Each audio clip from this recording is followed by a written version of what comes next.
The day my grandson kicked me and my daughter-in-law humiliated me in front of the entire neighborhood was the day I discovered the secrets she had been hiding. Secrets that could destroy everything. My name is Bonnie Harris. I'm 63 years old. And until a few months ago, I believed that being a good grandmother meant accepting everything in the name of family love.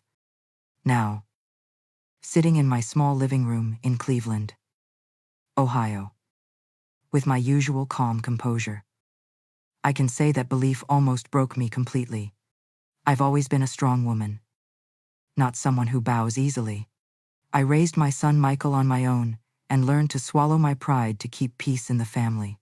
Seeing him marry Emily and give me a sweet grandson named Luke always made me proud and gave my life meaning. My daily routine revolved entirely around that family. 3 times a week, Luke came to my house for the whole day while his parents worked. I cooked his favorite meals, helped him with homework, and took him to Maplewood Park nearby. Luke was my joy.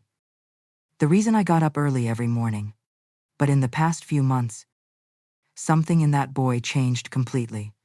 Luke, the gentle, polite child I once knew, suddenly became aggressive, defiant, and disrespectful. When I told him to pick up his toys, he ignored me as if I didn't exist. When I said he couldn't have candy before lunch, he screamed, threw food on the floor, and tried to provoke me. I was confused and didn't know how to handle it. I talked to Michael about his behavior, but he always made excuses. He said Luke was just going through a phase, that kids these days were different, that I lacked patience and didn't understand modern parenting. Emily, on the other hand, grew visibly irritated whenever I brought it up, as if I were criticizing her flawless parenting methods. Then one Tuesday morning last month, everything changed forever. Luke arrived early as usual because his parents had to work. I prepared a proper breakfast: warm toast, chocolate milk, and fresh-cut fruit. But he refused it all, demanding cookies and soda instead. I gently explained that children need healthy food to grow strong, and sweets were for after lunch. It was a basic rule any responsible grandmother should keep. But his reaction shocked me. Luke started yelling that I was annoying, that he didn't have to listen to me, that his mom said he didn't need to do anything I told him to. I was stunned to hear those words come from the mouth of the 6-year-old boy I loved with all my heart. I tried to stay calm, telling him, in Grandma's house, there are rules too, that I only wanted what was best for him, that respect matters everywhere. But the child went wild. And then the unthinkable happened. Luke jumped up, ran toward me while I was rinsing fruit in my old blue-tiled kitchen, and kicked me hard in the shin, hard enough that I almost fell to the floor. The pain shot straight to my heart, not just physical pain, but the agony of betrayal. I looked at the child who had once been my reason for living and now seemed like a stranger, rude, angry, completely out of control. At that very moment, a part of me that had been asleep for years suddenly woke up. A different Bonnie, one I thought was gone. I grabbed Luke gently but firmly by the shoulders, looked him straight in the eye, and said, in a calm but stern voice, "What you just did is unacceptable. Grandma deserves respect. No one has the right to hurt another person. You're grounded, and you'll sit right here until your parents come home." Luke stared at me, shocked maybe because he was used to the soft, indulgent grandmother who was afraid to upset him. But that Bonnie was gone. I sat him on the couch in the living room and made it clear: no playing, no TV, no games until your parents arrive. He cried, begged, tried every trick a child could think of. But I stood my ground. When Michael came to pick him up later that afternoon, I told him everything from the kick to the disrespect and explained how I handled it. I thought he would take my side, that he'd teach his son about manners and respect. But his reaction left me speechless. Michael focused only on comforting Luke, saying maybe I had been too harsh, that kids don't mean it. That punishment only hurts their feelings. I tried to explain that this wasn't about a single kick, it was about respect, character, and boundaries. But he wouldn't listen. He picked up Luke, kissed him, soothed him, and said only, "We'll talk about this later." Mom, that night, I couldn't sleep. The pain in my leg had faded, but the pain in my heart felt like an open wound. I couldn't understand how my son had raised a child with no sense of limits, or how Emily had allowed my grandson to treat me that way. I started remembering all the times Luke had been rude, and I'd brushed it off, thinking, he's just a kid. All the disrespectful words I pretended not to hear. Turns out, I had blinded myself to the obvious signs. But what torments me most is Michael's attitude. The son I raised to be a good man now seems afraid of his own child. Afraid to be a real father.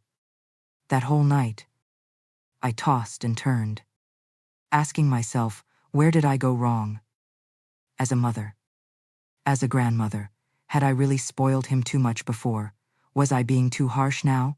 Or was it that, after all these years of being stepped on, I was finally doing the right thing? Deep down, I knew I was right.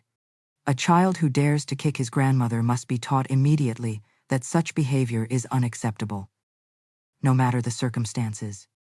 He needs to understand that every action has consequences. That respect is the foundation of every relationship, even within a family. But what I never could have imagined, not even in my worst nightmares, was that doing the right thing would set off a chain of events that would completely change my life. That a necessary lesson, a single moment of firmness, would become the spark that triggered a reaction that left me utterly shaken. The very next day, I would learn how far people can go in their disrespect when they believe they can do anything to someone they see as weak and powerless. The next morning, I woke up with a strange heaviness in my chest. The air felt thick and heavy. A vague feeling told me something bad was about to happen. I tried to shake off the thought, made breakfast as usual, then sat on the small wooden porch in front of my house, watching the quiet street in Cleveland, Ohio. It was a typical Wednesday morning, neighbors hurrying to their cars, kids dragging their backpacks to school. And then I saw Emily, my daughter-in-law, walking fast down the sidewalk, straight toward my gate. But it wasn't her usual calm walk. It was the determined, angry stride of someone carrying a fury, long suppressed. My heart started pounding. Something deep inside told me this visit would not end well. When she banged on the door, I went to open it, still thinking maybe Emily had come to talk calmly about what happened with Luke, that maybe she'd understand and even agree that her son needed firmer discipline. But I was completely wrong about her intentions. Emily stormed into my house like a hurricane, out of control.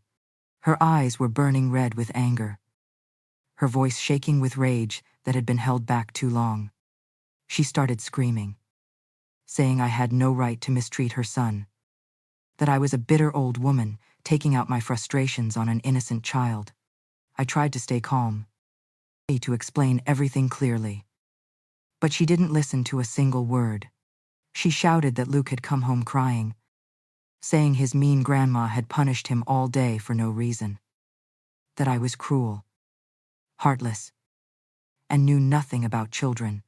Every word felt like a knife straight to my heart. I, the woman who had loved and cared for Luke every day, was now being called cruel and heartless by his own mother. Still, I stayed calm, explaining that Luke had kicked me, and that it was important to teach children respect from an early age. And then, the unthinkable happened. In a blind rage, Emily lunged at me like a wild animal, grabbed my hair, and shoved me violently. The physical pain was awful, but it was nothing compared to the unbearable humiliation being attacked by my daughter-in-law right at my own front door, in full view of the entire neighborhood. Her screams echoed through the street like a siren. She called me a useless old woman, said I was nothing but a nasty, meddling hag who couldn't stop interfering with her perfect parenting. She shouted that old people belong in nursing homes, not here ruining other people's families with their outdated ideas. It took all my strength to pry her hands off me and slam the door shut. My heart was racing, my body trembling. But the emotional damage was already done. The entire neighborhood had seen it. Mrs. Thompson from next door ran out to her balcony. Mr. Miller from across the street stood frozen at his gate. Even the kids on their bikes stopped and stared. I leaned against the door, my hair tangled, my scalp burning from where she had yanked it. But the physical pain was nothing compared to the fire of public humiliation searing inside me. In that moment, when I looked into the hallway mirror and saw myself a woman with messy hair, trembling, terrified, I knew something inside me had broken forever. It wasn't sadness anymore. It was a cold, sharp awakening like a beam of light cutting straight through the harsh truth I had tried so long to avoid. The silence that filled the house after the door closed was the most powerful, the most transformative silence of my entire life. It was the silence of a woman who had finally seen the truth. And I knew, without a doubt, that nothing would ever be the same again. After that humiliation, I stayed inside for 3 full days, too ashamed to step outside and face the neighbors. But during those 3 days of isolation, something inside me began to change. I started to look back at my life more clearly than ever before. For years, I'd been proud of being a devoted grandmother and a generous mother-in-law. When Michael married Emily, I opened my home for their engagement party, paid for her wedding dress, and covered half the cost of the wedding reception. I saw it as an investment in my son's happiness. In the early years of their marriage, they lived in a small apartment in downtown Cleveland. Michael's accountant salary wasn't enough to sustain the lifestyle Emily wanted. She loved designer brands, fancy restaurants, and fashionable clothes. That's when the borrowing began, small at first, always accompanied by promises of, "We'll pay you back." Car payments, new furniture, weekend trips. I kept giving without ever asking for anything in return. All I wanted was to see my son happy. When Emily got pregnant, the expenses exploded: a pricey private hospital, imported baby products, a nursery filled with high-end furniture. I paid for it all, happily thinking it was out of love for my soon-to-be grandson. After Luke was born, my help turned into a monthly obligation. Emily quit her job to stay home with the baby. And with only one source of income, they couldn't keep up with the lifestyle they'd built. I covered their shortfall every month, never once questioning it. But the problem was, those loans were never paid back. There was always a new emergency: expensive medicine for Luke, an urgent dental procedure, car repairs. Emily always had a convincing reason for every request. She was a master at coming up with excuses that sounded reasonable. But what hurt me most wasn't the money, it was the sheer lack of gratitude. Emily never once showed appreciation. Instead, she constantly complained that I sent the money late, or that it wasn't enough, saying I should be more understanding of a young family's needs. That's when I realized I had become the official sponsor of their lifestyle. It wasn't Michael anymore, the respectful son who used to ask for my advice. It was Emily, calling me with a ready-made list of bills that needed to be paid. The way she spoke made me feel more like her employee than her mother-in-law trying to help. To keep up this so-called generosity, I had to cut back severely on my own expenses. No more traveling, no new clothes, no small personal joys. My teacher's pension was almost entirely drained every month to support them. I lived modestly so they could live comfortably. When Luke turned 4, they decided to move into a bigger house in the upscale suburb of Shaker Heights, where the rent was 3 times higher. Emily said children needed more space to grow, and of course, I was expected to cover the difference. That's when I started to wonder, am I being taken advantage of? Relatives began commenting on how well Michael and Emily were living: a new SUV, designer outfits, vacations, every holiday. No one knew that behind that facade of comfort were years of my sacrifices and a teacher's pension slowly being drained dry. I tried talking to Michael about how financially dependent they'd become, suggesting that Emily should at least work part-time. But he always defended her. Her job is to take care of Luke. Kids need their moms at home. Mom. Emily had become a master manipulator. Whenever I hesitated to send money, she used Luke to pressure me. If you don't help, he'll have to drop swim lessons, lose his health insurance, or go without new clothes. As a grandmother, I couldn't bear the thought of my grandson going without, but the cruelest part was how she used that child as a tool to control me.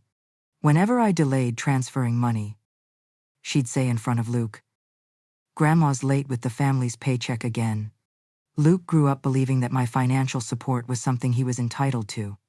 For years, I thought I played an important role in the family, that they needed me. But the truth was, I had created a toxic dependency, one where my worth was measured entirely in money.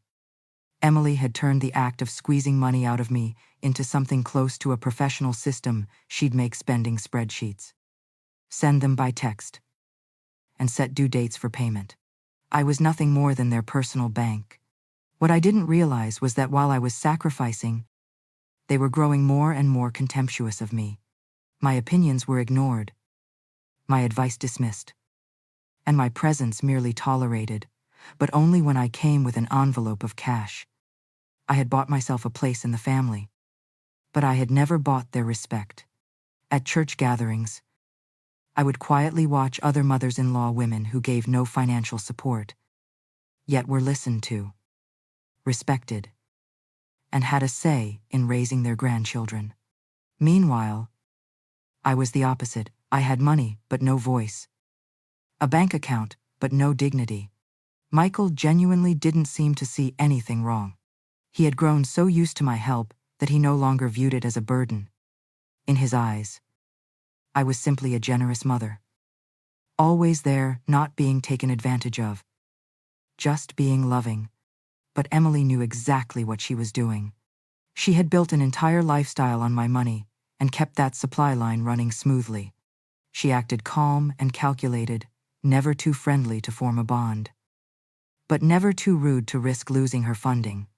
The most painful part was how deeply Luke had absorbed that model. He grew up watching his mother treat me like a servant, and his father staying silently complicit.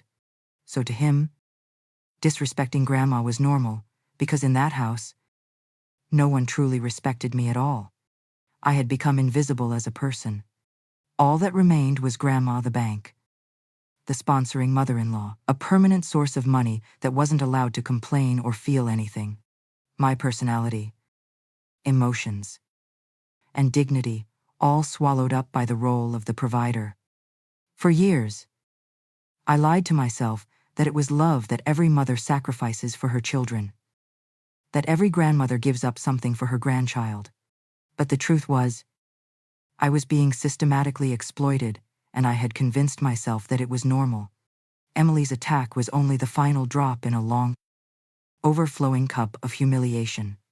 I had already endured financial humiliation, emotional humiliation, and now, physical humiliation. I had reached the very bottom of shame.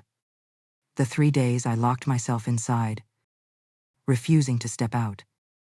Just sitting and reflecting were 3 days of awakening. I realized I had to act, and act firmly. I couldn't keep letting others treat me like a convenient object. I couldn't keep financing my own humiliation. And so, I made the hardest decision of my life. I would find out the truth, learn exactly where my money was going, and why Emily had come to despise me so much. Something deep inside told me there were secrets behind it all, things that could explain why they treated me like an inconvenient obligation. As I was thinking, I remembered Mr. Effigiu, Robert, my neighbor, a retired lawyer who had practiced for 40 years. We'd always exchanged polite greetings but had never had a real conversation. He lived alone since his wife passed. Known for being decent and discreet, On the fourth day after the incident, I gathered all my courage and rang his doorbell. When I briefly told him everything, Mr. Robert was outraged. He said that physical assault was a crime, even within a family, and that I should have called the police immediately. But what truly made me shiver was his reaction when I told him about the years of financial support. He frowned, then said something that froze my blood. Bonnie, in 40 years of law, I've learned one thing: when someone spends money too easily, it's usually because they have another source the family doesn't know about. He looked at me and asked, "Have you ever thought about investigating where your money actually goes?" That moment, a horrifying suspicion took root in me, and I knew I wouldn't rest until I uncovered the full truth about the family I had supported and sacrificed for all these years. Mr. Reith, Robert's words echoed in my head all night long. When someone spends money too easily, it's usually because they have another source the family doesn't know about. That sentence unsettled me to the core, like an alarm bell ringing inside my subconscious. I began to mentally retrace every extravagant expense I had covered over the years. The next morning, Mr. Robert showed up at my door with a proposal that took me completely by surprise. He said he'd stayed up all night thinking about my story, and with 40 years of experience as a lawyer before retiring, he knew exactly how to investigate this kind of situation. He offered to help me free of charge, driven purely by outrage over what I'd endured.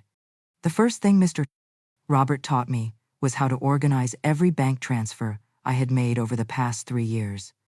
We sat at my kitchen table, spreading out bank statements, a laptop, and a notebook. When we added everything up, the number left me speechless. Over $200,000. $200,000, my pension and my entire life savings. Mr. Robert carefully noted every detail: the date, the amount, and the reason Emily had given for each transfer. Then he started asking questions that made my throat tighten. Why would a household with 2 working adults need that much extra money every month? Where are Luke's expensive medical bills? And why has Emily never shown you any receipts for the expenses you've covered? Then, he made a suggestion that sent chills down my spine. "Bonnie, do you have a key to their house?" I nodded. For years, I'd been trusted to keep a spare key for emergencies. He asked again. "What time do they usually leave for work?" I answered. "Michael leaves around 7 a.m. and doesn't get home until after 6 p.m. Emily said she takes a skills class in the morning. She leaves around 8 and comes back around noon." "Mr. Packin," Robert suggested, "next Thursday morning, when they're both out, we'll go to their house. Not to snoop, but to see how they're really living. If they're using your money for essentials, the house will reflect that. If not, the opposite will be just as clear." I confessed that I was terrified. It was my son's home, my daughter-in-law's, and my grandson's. I was about to invade their privacy over a suspicion. "But Mr. Robert said bluntly, "Bonnie, they've invaded your dignity, your bank account, and your peace of mind for years. You have every right to know where your money is going." On Thursday morning, at exactly 9 a.m., we arrived at their house. I unlocked the door with the spare key, my heart pounding, and the first shock hit me immediately. The house was far too immaculate, far too luxurious for a family supposedly struggling financially. High-end furniture, a brand new flat-screen TV, intricate decor, everything looked unnaturally lavish. Mr. Robert got straight to work. He opened the refrigerator. It was packed with imported foods, fine wines, and premium cheeses. He turned to me and whispered, "Bonnie, does this look like the fridge of a family struggling to make ends meet?" In the pantry, everything was gourmet, top-shelf brands, triple the price of regular groceries. In the couple's bedroom, we opened Emily's closet. It was filled with dresses still bearing their tags, designer handbags, and expensive shoes. Mr. Robert took a few price tags and made notes. "Just these 3 items equal 2 months of your pension," he said quietly. But the thing that made my skin crawl was what we found on her vanity table, a pile of invoices from beauty salons, skincare spas, massage studios, and cosmetic clinics, all from the most exclusive places in Cleveland. The amounts were outrageous, and the dates matched perfectly with the times I had sent her money. Mr. Robert photographed everything, then looked at me gravely. "Bonnie, do you see the pattern? Every time you sent money for a so-called medical emergency, you were actually paying for her personal luxuries." Then we stepped into the home office, and that's where things became even more serious. Mr. Robert found a stack of folders with printed bank statements left right on the desk. With his years of legal experience, he quickly spotted suspicious activity, regular transfers to an unfamiliar account, and every one of them happened right after I sent them money. But the most shocking discovery came when Mr. Robert saw Emily's phone plugged in and charging on the table. The screen lit up, showing a WhatsApp notification. He did not mean to pry, but he glanced and saw the name Love repeatedly appearing in incoming messages. He frowned and said in a low, grave voice, "Bonnie, this is not normal. A married woman does not get messages from someone saved as Love on her phone." My legs trembled and I had to sit down. Mr. Robert continued taking photos of the evidence, and I could hardly comprehend what I was seeing. My money, my sacrifice, my retirement savings, all being used to finance my daughter-in-law's betrayal. The suspicion of an affair grew when we found a slightly open drawer containing receipts for expensive gifts, men's cologne, sexy lingerie, romantic dinners at restaurants I knew Michael had never visited. The dates on the receipts matched exactly the times I had transferred money for emergencies. Mr. Robert also uncovered Emily's secret account statements, where she had been keeping a portion of the money I sent. There were transfers to her family rent payments for an unemployed sister, support for retired parents, even college tuition for a younger brother. Mr. Robert said angrily, "Bonnie, you're not just funding her luxury, you're supporting Emily's whole family. And worse, you're funding her affair." We also found records that made my blood boil. Emily had lied about a string of medical emergencies for Luke.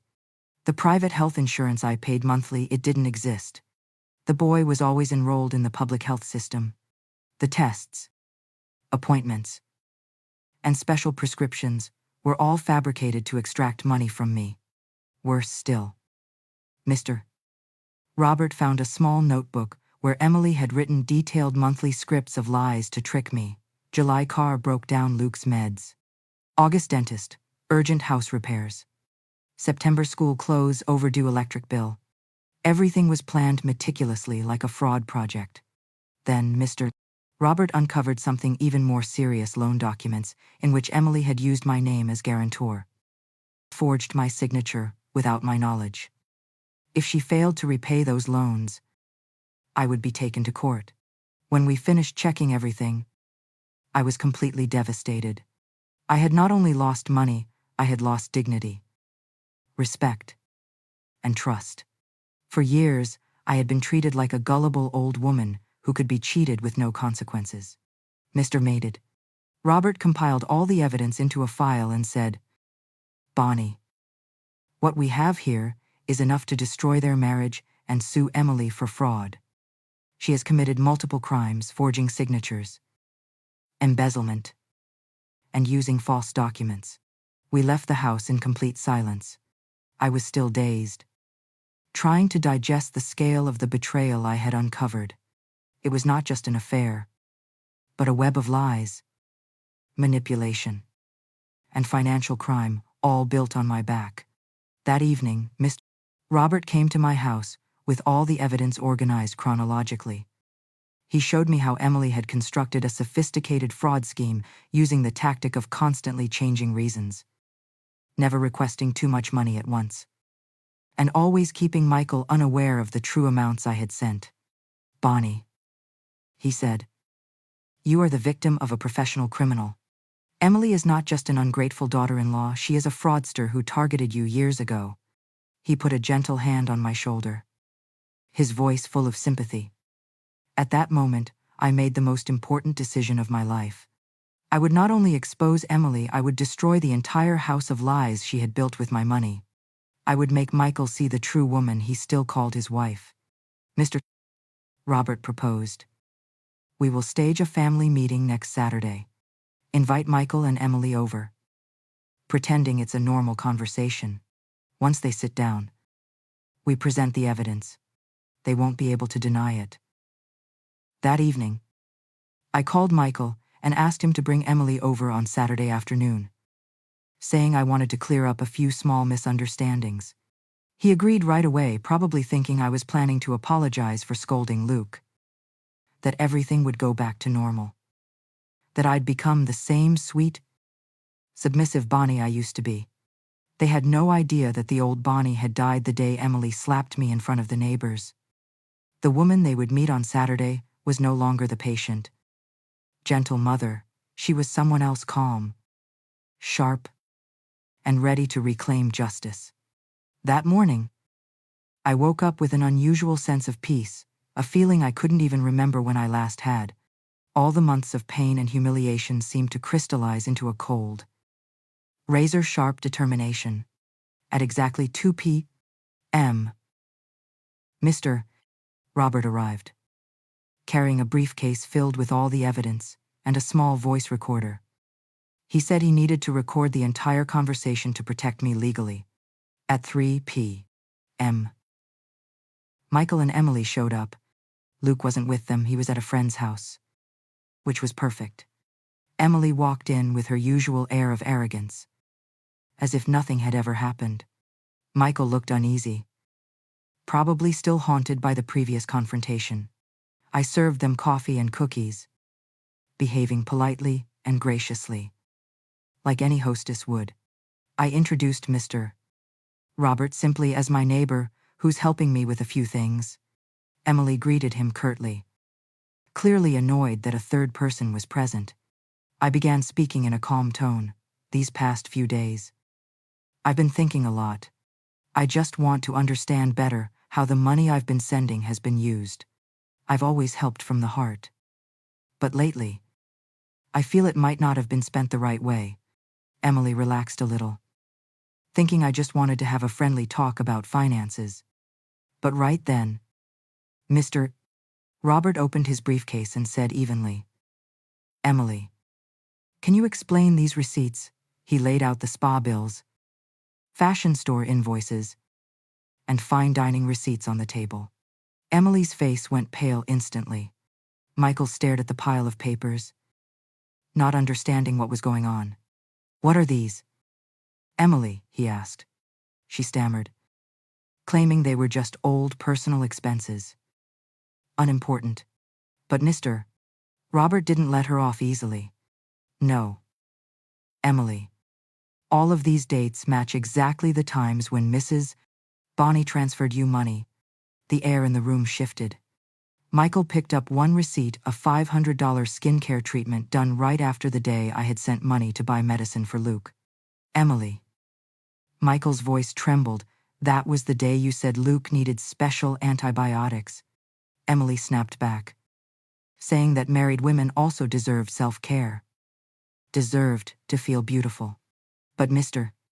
Robert kept going, pulling out more evidence: bank statements, transfers to unknown accounts, and fraudulent loan documents. When he presented the statement from her secret bank account, Michael went completely still. "Emily, what is this account? Why have I never known about it?" She tried to explain it away, claiming it was a savings account she planned to use to surprise him. But the withdrawals and expenses told a very different story.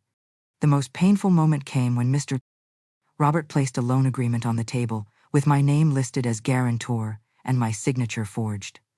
Michael looked at me, then turned to his wife, his voice shaking. "Emily, you used my mother's name without her permission, And that was when Emily's mask finally shattered. She exploded in rage, yelling that I was just a nosy old woman who had no right to meddle in her life.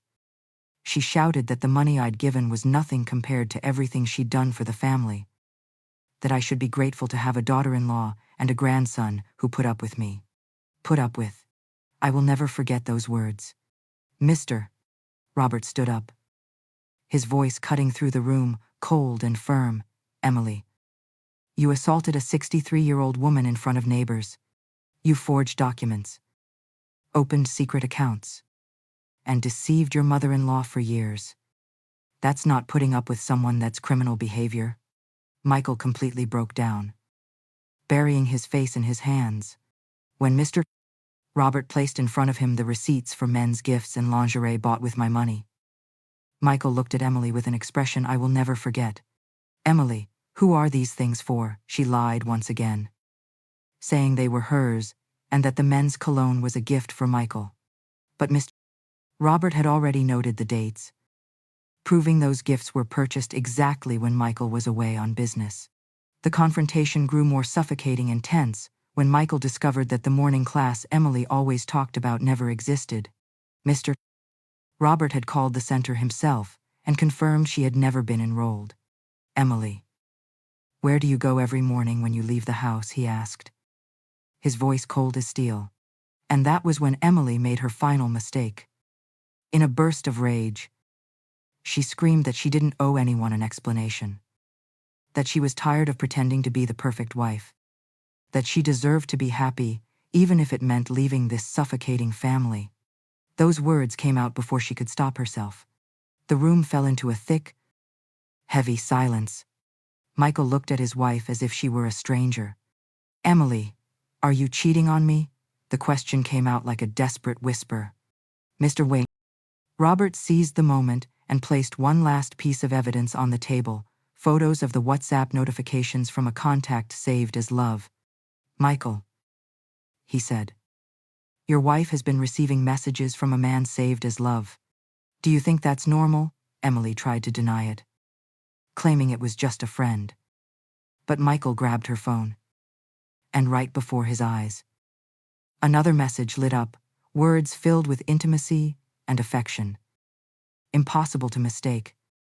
My son's face turned into a mask of pain and disbelief. Emily, how long has this been going on? He asked, his voice trembling. At last, Emily admitted she had been seeing someone else, that she never meant to betray anyone, that it just happened. But Mr. Robert's reply was cold and unwavering. Emily, based on the evidence we've gathered, this relationship has existed for at least 2 years. And during that time, you used Mrs. Bonnie's money to sustain it. This wasn't an accident, it was a deliberate, calculated plan. That was when I finally spoke for the first time that afternoon.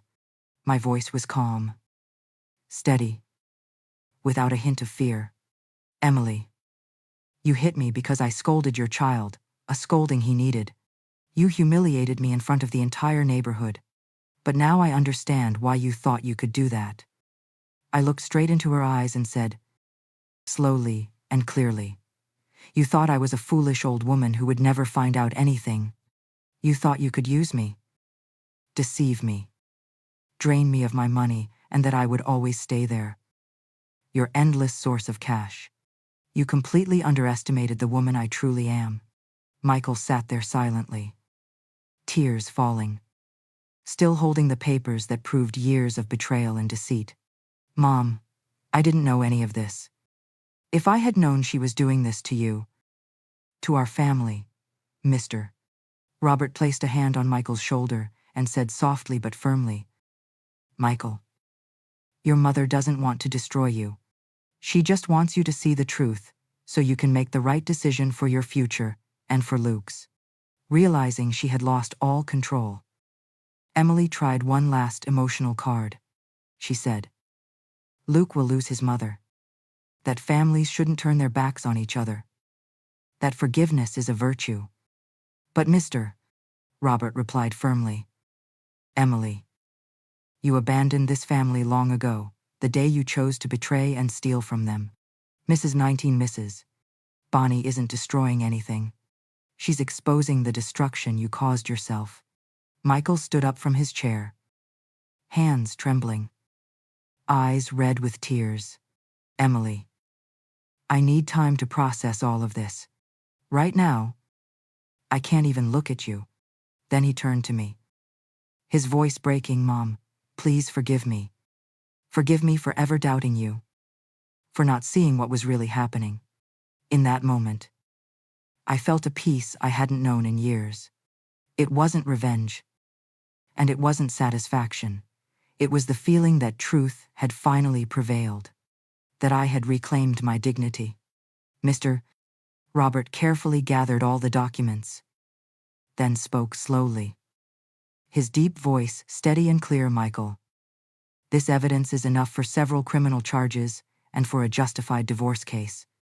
Your mother will decide whether to press fraud charges against Emily. As for you, you must decide what's best for your future and for your son. When they left my house that afternoon, I knew my life had changed forever. Not just because I had exposed a fraud, but because I had rediscovered my true strength. The old Bonnie, the obedient, easily manipulated woman was gone. In her place stood a new woman, one who would never again allow herself to be disrespected. 3 weeks have passed since that fateful afternoon, 3 weeks that completely transformed my family and returned to me the most precious thing of all, self-respect. The next day, Michael came to visit me. His eyes were red, his face drawn, but his gaze was clearer than ever. He apologized for doubting me, for not realizing how Emily had treated me, for allowing Luke to be disrespectful to his grandmother. Mom, I was such a fool. I let a con artist destroy my family. And worse, I let her use me to steal from you. For the first time in years, I felt like I was talking to the son I had raised, not the weak, manipulated man he had become. Mr. Robert guided me through the possible legal steps I could sue Emily for fraud, forgery, embezzlement, and assault. We had all the evidence, undeniable and solid. But I didn't want to spend the rest of my life trapped in endless court battles. Instead, I made a proposal through Mr. Robert. Emily had to repay all the money she had stolen, about $80,000. The amount we could trace directly. If she refused, criminal charges would be filed immediately. Michael did the bravest thing of his life. He filed for a contested divorce, requested full custody of his son, and ordered a complete investigation of their finances. He discovered Emily had taken out loans under his name, sold assets without permission, and lied about nearly everything. One Tuesday morning, court officers arrived at their house. Emily was home alone when she received the divorce papers and the repayment notice. According to Mrs. Franklin, a neighbor who witnessed it, Emily panicked, cried, and screamed that she was losing everything. But what moved me most was Luke's change. When Michael gently explained that his parents wouldn't be living together anymore, Luke simply asked, "Can I stay with you for a few days?" "Grandma, I know I was mean before. Mom said it was okay. But now I know I was wrong." In that moment, my heart filled with hope. My grandson was becoming once again the kind, loving boy I used to know, freed from his mother's toxic influence. Luke quickly relearned how to respect and love his grandmother. Emily, desperate, called distant relatives, twisting the story to gain sympathy. She tried to convince Michael to drop the divorce. One night, she even showed up at my door, begging to talk, but I didn't open it. Bonnie, the woman who once accepted every humiliation, was gone for good. Mr. Robert became more than just a neighbor. He became a close friend. We began sharing coffee every afternoon, talking about books, life, and future plans. He told me he admired how I had turned a devastating situation into an opportunity to rebuild my life. From the money Emily was forced to repay, we recovered about $40,000. Through the court-ordered sale of her assets, I decided to invest in something I had always dreamed of, opening a small handmade bakery in downtown Cleveland. I'd always been good with my hands and loved to bake. And now I had the time and energy to turn that talent into my own business. Michael moved into a smaller apartment, one that matched his real finances.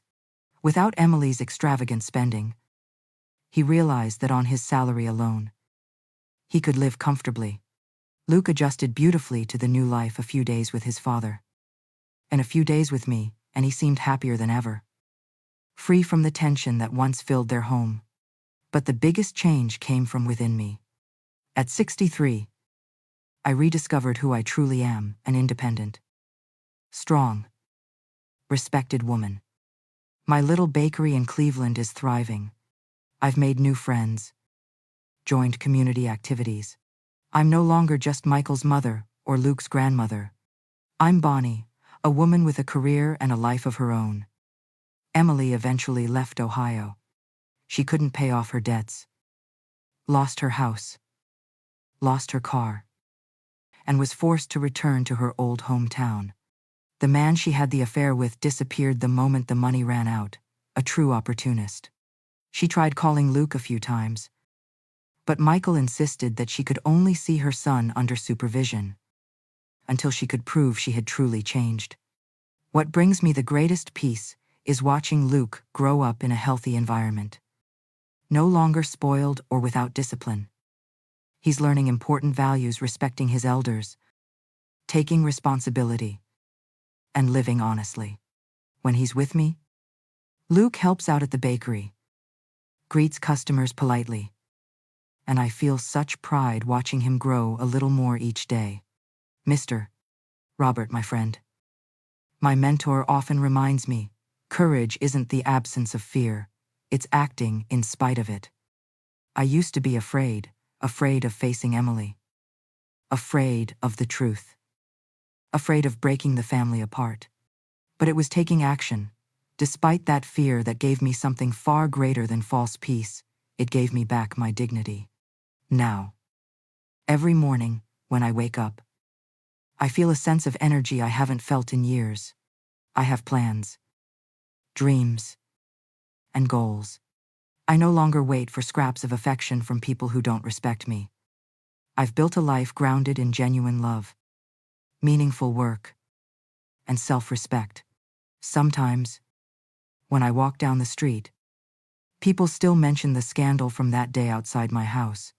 Some speak with pity, as if I were nothing more than a tragic victim. Others speak with admiration, because they know how I stood back up. I smile at all of them, because I know I'm not just a victim. I'm a survivor, a woman who chose not to remain broken. Michael has grown too. He's both a devoted father and a true man. Recently, he told me, "Mom, I'll never let anyone disrespect the people I love again. I've learned the difference between real love and emotional manipulation, and I'm proud to have a strong mother like you." To everyone listening to my story, I want to say just one simple thing: it's never too late to reclaim your dignity. No matter your age, no matter how long it's been, no matter how complicated your family may be, you deserve respect. You deserve kindness. And you deserve happiness. My silence on the day I was attacked, that wasn't weakness. It was the moment my inner strength awoke. Sometimes, we have to hit rock bottom to find the courage to climb back up. And when we do, we realize we're far stronger than we ever imagined. Today, at 63, I can say with certainty, the best revenge against those who underestimate us isn't destroying them, it's living a full, decent, joyful life, so they realize what they lost when they chose to hurt us. Our happiness was never dependent on them, only our misery once was. Emily thought she could use me and discard me when I was no longer needed. Luke thought he could be disrespectful without consequence. Michael thought I would always stay quiet, endlessly patient. But they all underestimated the woman inside me, the warrior who had always been there, merely asleep. Now that warrior is awake, and she will never fall asleep again. If this story touched your heart, please click like subscribe, and leave a comment below. What would you do if you were in my place? Your words might be the light that brightens someone else's darkest day. End.